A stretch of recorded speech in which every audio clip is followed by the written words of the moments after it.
everyone. If you want to watch this video with nature, background, or visuals, please make sure to check out the link that will be on the top of the screen. Otherwise, you can continue to watch this video. Hello everyone, and welcome back to the Mystery Theory. Today I'm going to share with you a case, actually an unsolved mystery, that I mentioned a long time ago.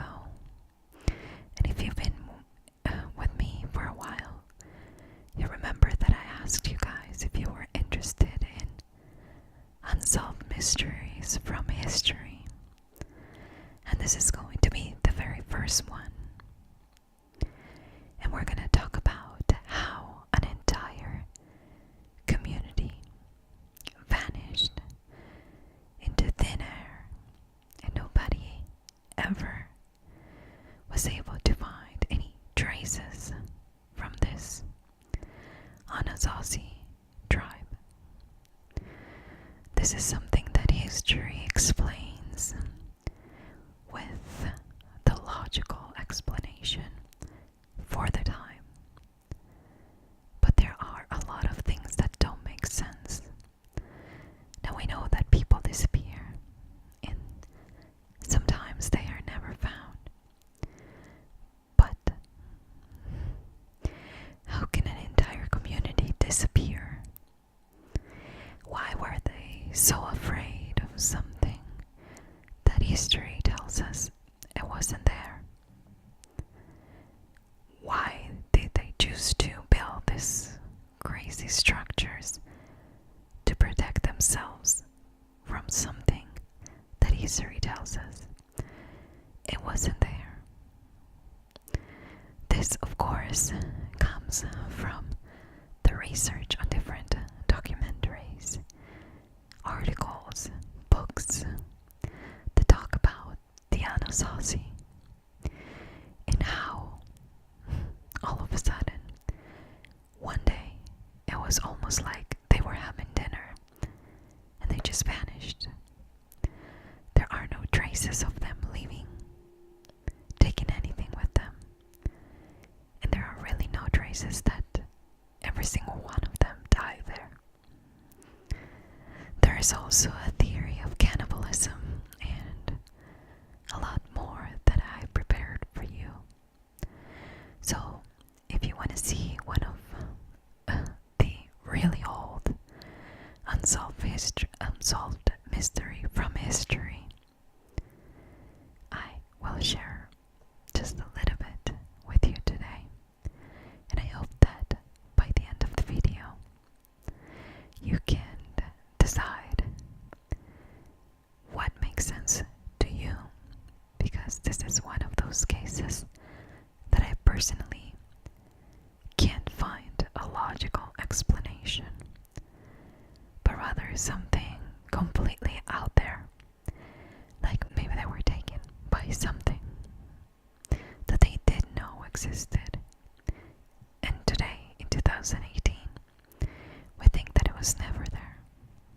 So join me as I tell you their story. This story took place in Montezuma, Colorado, in a place called Cliff Palace that today is part of the Mesa Verde National Park.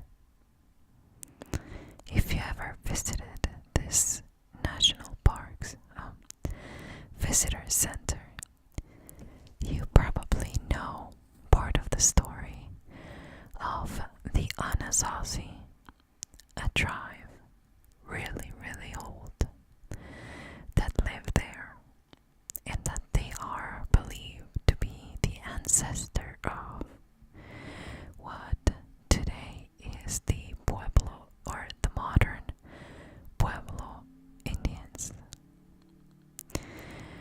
History tells us that about 700 years ago, everyone vanished from Cliff Palace. The interesting thing, though, is that even today, the town itself, it's in good condition. Almost like whoever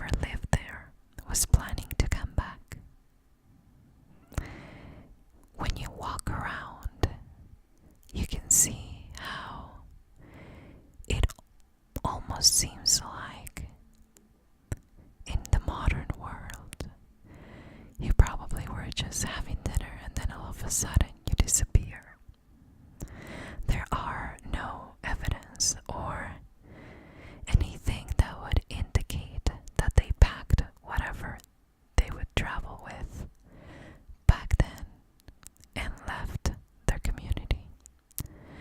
It was almost like they were living their life, and all of a sudden something happened and either took them or they just vanished. One of the things that you can find in the area are corn cobs that, according to the experts, they are about 800 years old. Now, that sounds almost unbelievable, but according to the experts, again, the corn cobs are able to, last this long, preserve themselves this long, without any help from chemicals or anything that we would do to preserve food nowadays. Because the elements, the weather, it kind of acts like the perfect setting for preserving those corn cobs. It is kind of crazy to walk around and see remainings of food from people that not only vanished as a community, as a town, however you want to call it, but it's also, that you can still find traces of food where they lived and food that they ate themselves, or at least that's what it's believed. Now, Cliff Palace was the home of the Anasazi, and some people, there is a couple of different translations. The English one that says that Anasazi means ancient people, but the Navajo said that it means ancient enemies. The Anasazi, they are the ancestors of the modern Pueblo Indians. They lived in the Four Corners country: southern Utah, southern Colorado, northwestern New Mexico, and northern Arizona, from about the year 200 to 1300 AD. As I mentioned before, they were very well known for a lot of things, but one of the most important ones is that they were the largest and most prominent southwestern prehistoric group of people. It is said in different studies and articles that I read that they were very small people, maybe around 4 feet tall. The tallest ones, they believe that they were about 4'3". This is something that I am not sure how they figured, because they vanished. But this is part of what would make sense of why they were so afraid and so paranoid about something or someone that was probably taller than they were. And they call them giants. I'll go into that theory in just a few more minutes. Even today, you can see paintings, drawings, and carvings of bear tracks, mountain lions, bighorn sheep, that tells a story that I am not sure we will ever understand. They were very sophisticated in the way of building their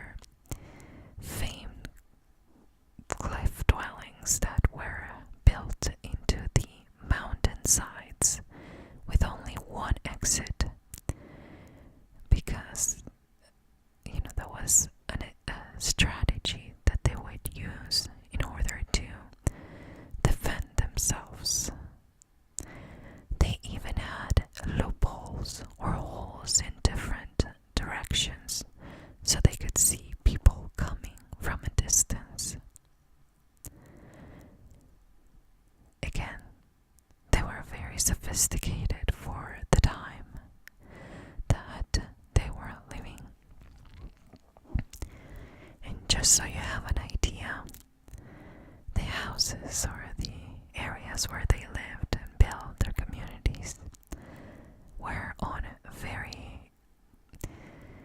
hard to reach areas, edges, ledges, hard to reach places that you would have to hike through this narrow path to get there, which raises the question of how did they do it? Were they carving the rocks and building with those same rocks?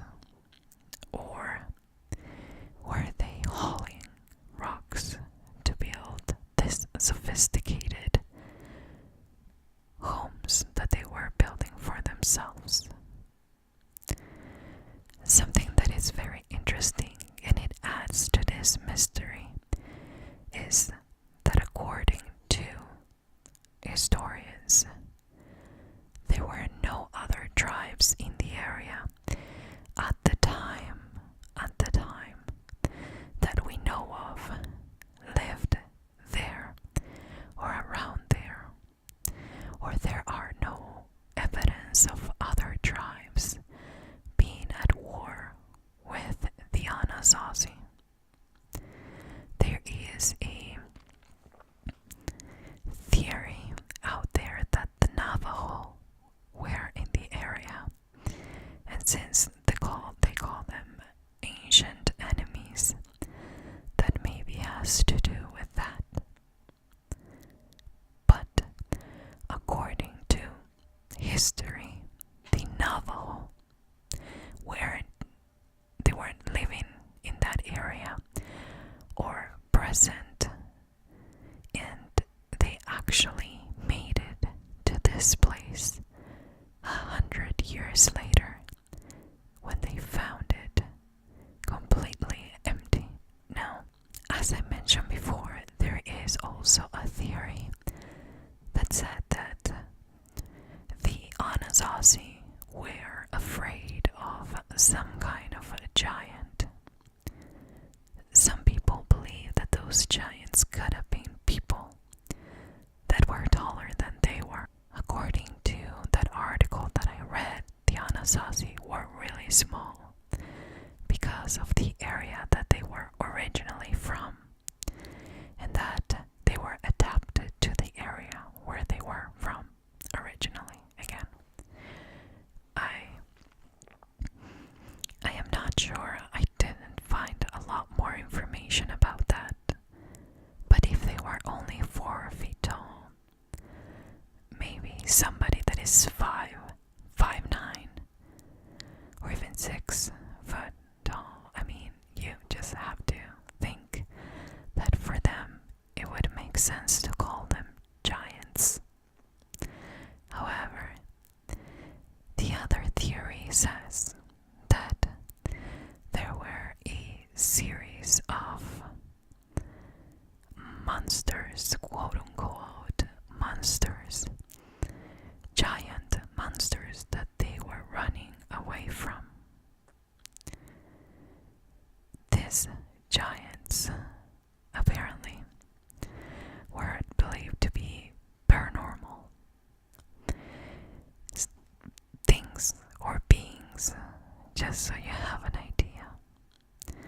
So yes, it could have been a tribe that was bigger than they were, or maybe it was something more supernatural that they were afraid of, and that is why they built their houses in this hard to reach places very high in the mountains, so they could actually see and have a heads up if somebody was coming, and kind of plan an exit all together. It was very, very well planned, very, very well built, and they even had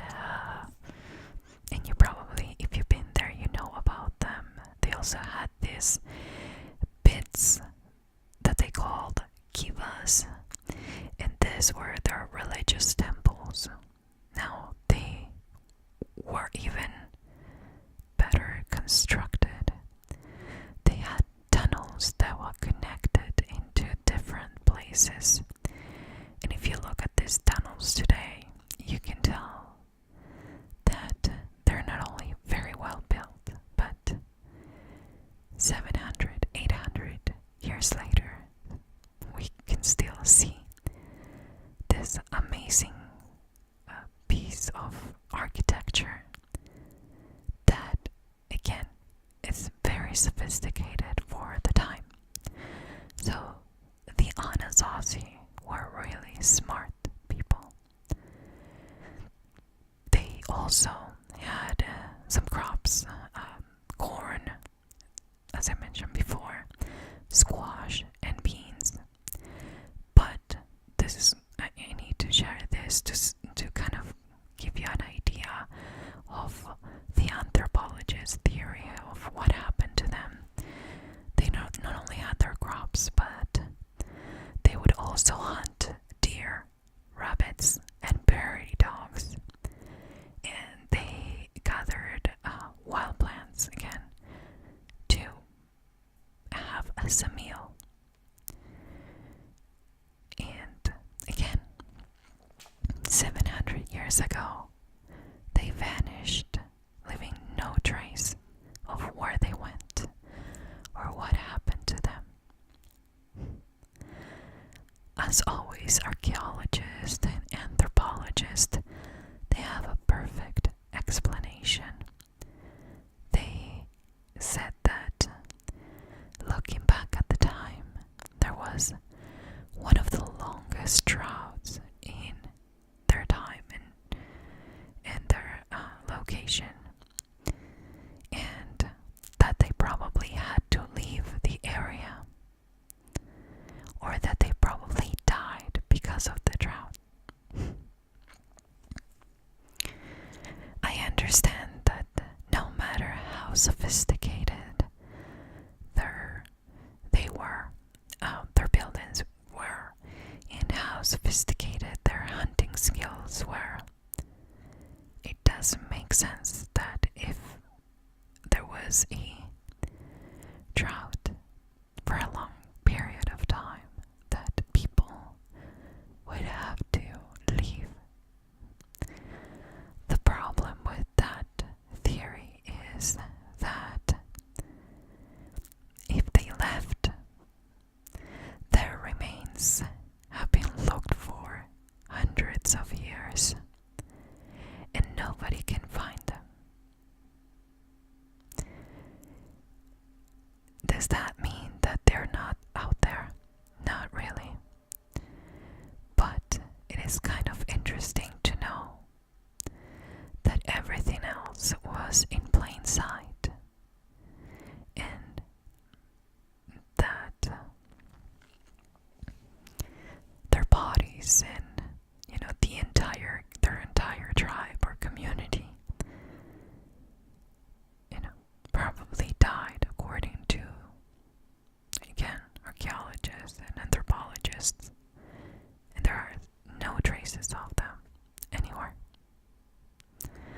There is also no evidence of them moving into a different tribe or even creating a new place for them to live. Again, does that mean that it's not possible?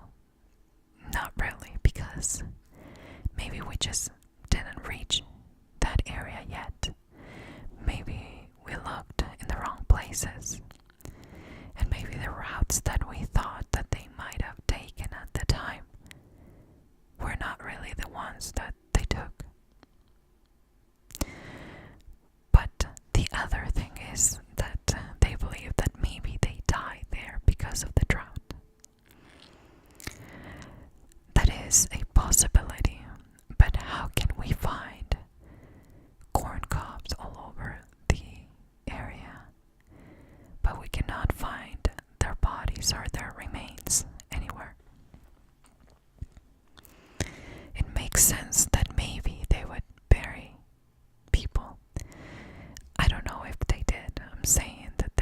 possibility that they wouldn't be in plain sight, but for whoever was still alive at the time.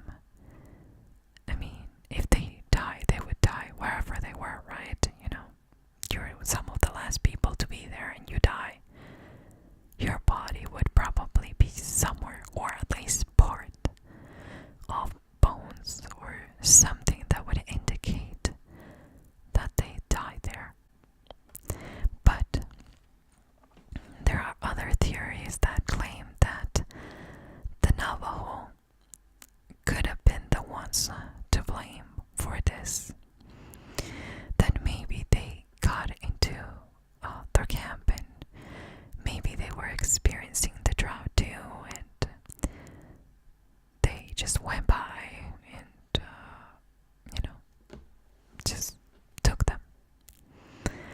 Which, according to history, wouldn't make sense, because the Navajo again discovered this area in the 16th century. So 100 years later, after these people vanished.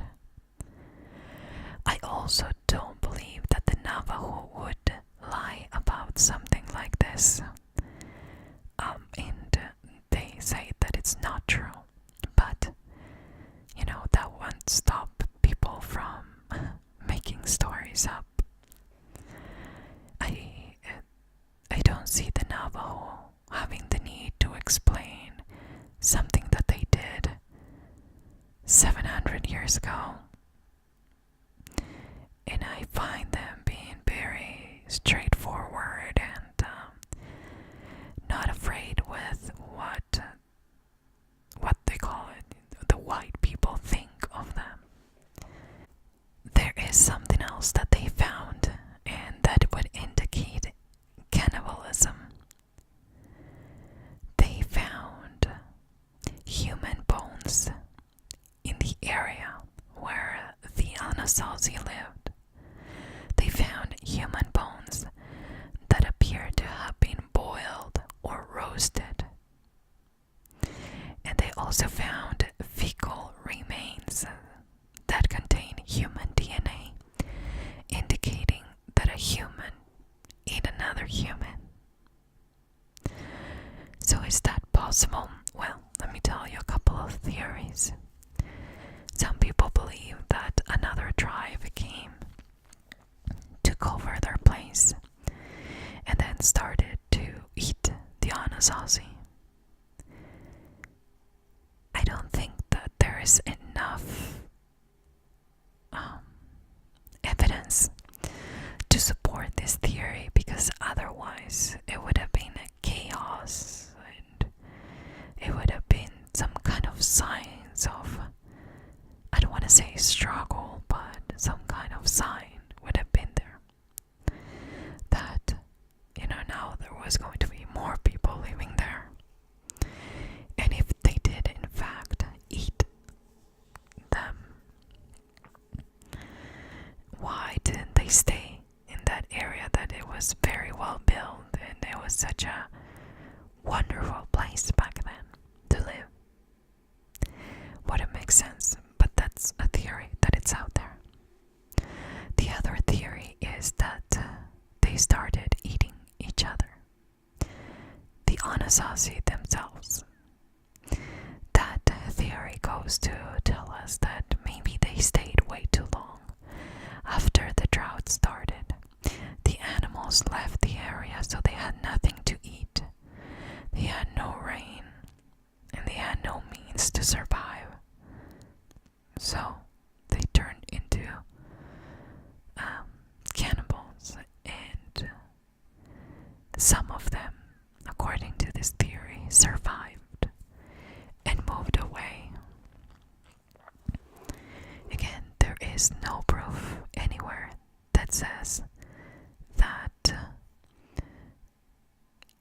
part of this tribe moved somewhere else, or part of them, moved with another tribe or became part of another tribe.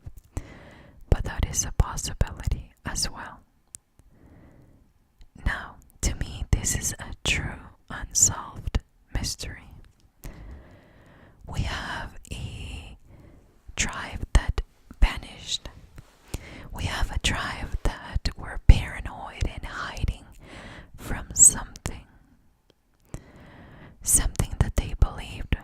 were giants. Some other tribes believe that they were afraid of big monsters.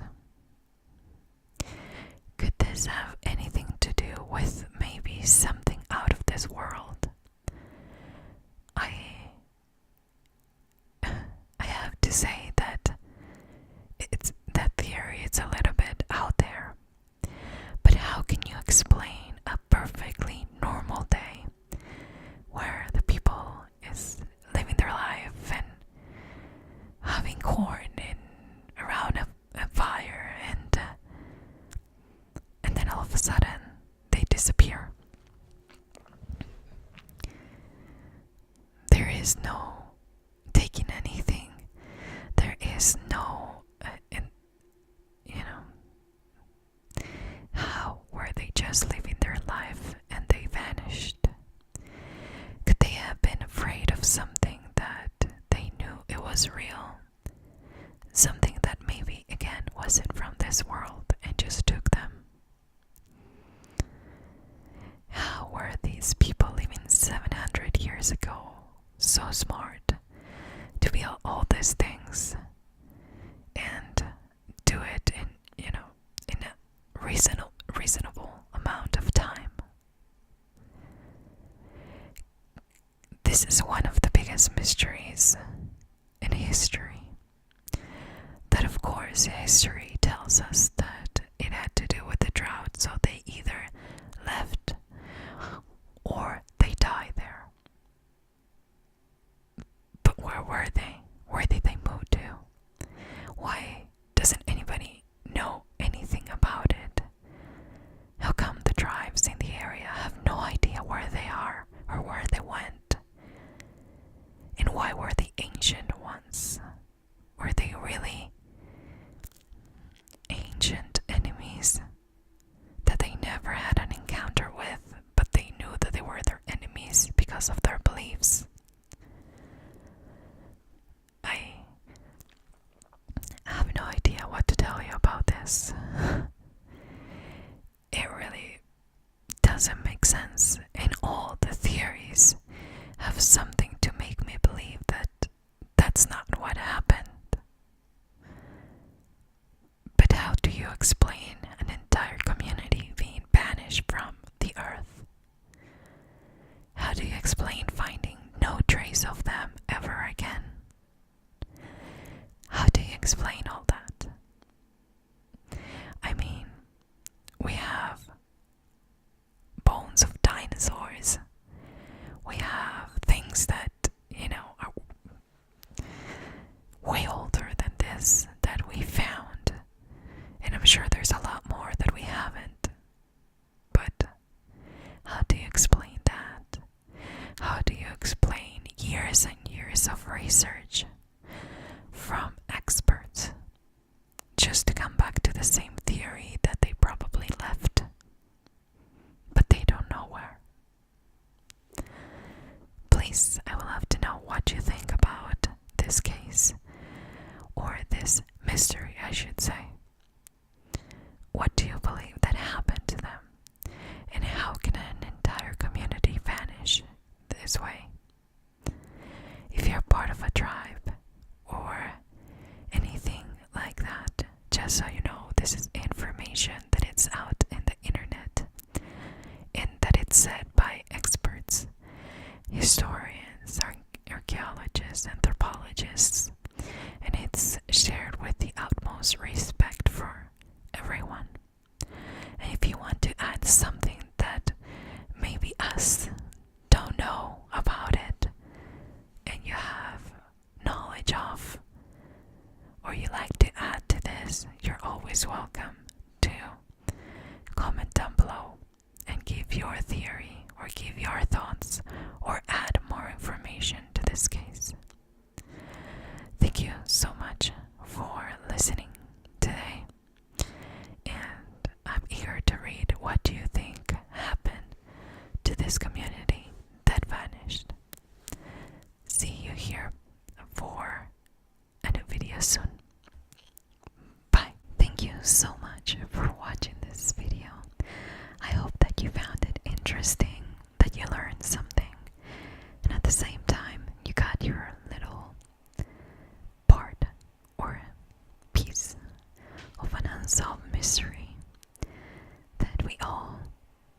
enjoy making our own conclusions or trying